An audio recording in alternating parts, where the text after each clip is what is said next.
Here we go. I am Megan Allen, and this is my philosophy of leadership and technology integration. When I think about my role in technology, Dembski's 7 habits come to mind. I think numbers 4 and 6 and 7 resonate with my goals as a leader of technology. I would never describe myself as being innovative in this department, but I hope to model goal setting and putting in the effort to achieve those goals by remaining connected as a learner myself in hands-on ways, and also being completely vulnerable and transparent in that learning process. The pandemic has pushed us forward in ways that we couldn't have anticipated, but mostly in the area of virtual instruction.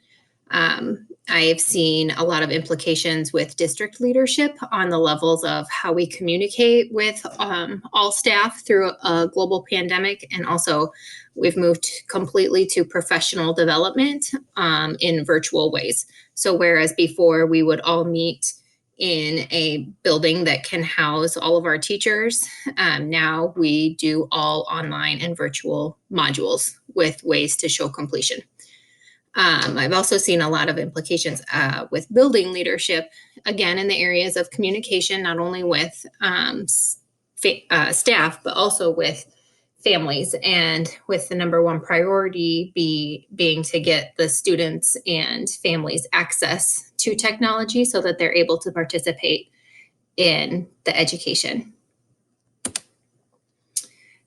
So my support plan for technology integration would start by developing a committee. I think we would need a leader who's passionate in this area.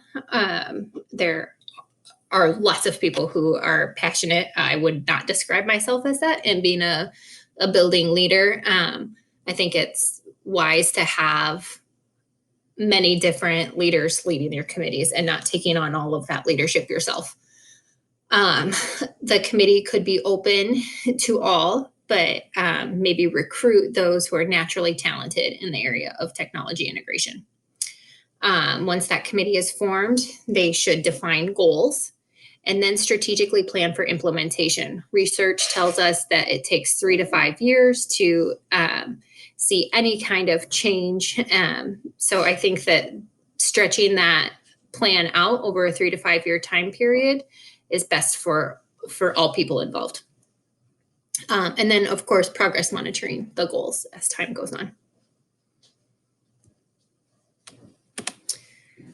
Thinking through ways to hold teachers and anybody implementing this plan accountable.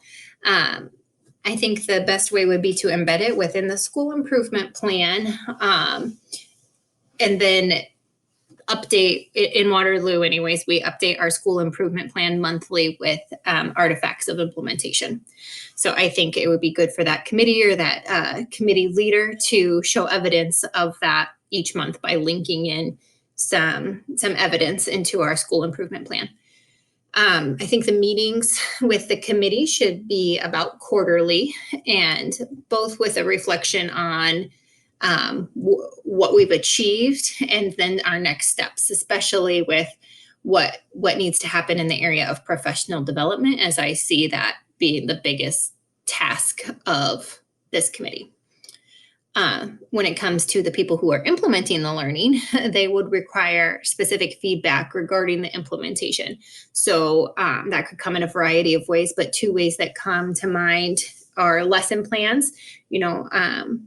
An administrator could give feedback when they see evidence of technology integration in lesson plans, and then also in observations as we are around observing instruction.